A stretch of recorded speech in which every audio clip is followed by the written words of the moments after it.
ડભોઈની હોસ્પિટલમાં 11 વર્ષની પુત્રી બાદ લાંબા સમયથી સંતાન પ્રાપ્ત થતું ન હોવાથી શહેરની જાણીતી હોસ્પિટલ ધ્રુવીલ ખાતે છેલ્લા 2 વર્ષથી સારવાર દરમિયાન દંપતીમાં 11 વર્ષે એક સાથે 3 તંદુરસ્ત બાળકો આવતા માતૃસુખ પ્રાપ્ત થતા પરિવારે ખુશી વ્યક્ત કરી હતી।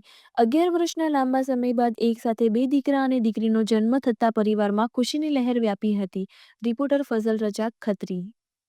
જી ઓકે યસ રૂબીનાબેન મોહસિનભાઈ કડીવાલા એ આપણા ડભોઈના એક પેશન્ટ હતા, દર્દી હતા કે જેમને એક દીકરી હતી 11 વર્ષની। ત્યાર પછી એમને કોઈ પણ સંતાન હતું નહીં અને આપણે ત્યાં આગળ ધ્રુવીલ નર્સિંગ હોમમાં એમની સારવાર ચાલુ કરી। છેલ્લા 2-2.5 વર્ષથી એમની સારવાર ચાલતી હતી। ત્યાર પછી એમને ગર્ભ રહી ગયો, પ્રેગ્નન્સી રહી ગઈ અને પ્રેગ્નન્સી રહી ગઈ એમાં 3 બાળકો રહ્યા। એટલે એક સાથે 3 બાળકો રહ્યા।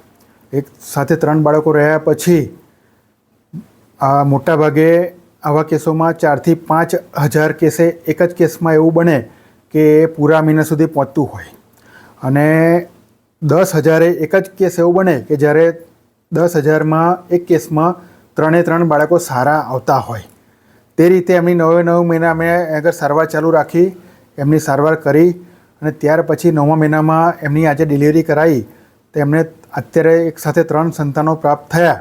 તેમાં 2 પુત્ર અને 1 પુત્રીનો જન્મ થયો અને 3નું વજન અને 3ની તબિયત ઘણી સારી છે અને એ જોતાં ખૂબ જ આનંદ થયો અને એ દર્દી પણ અને એના સગા પણ ખૂબ જ ખુશાલ છે એમ।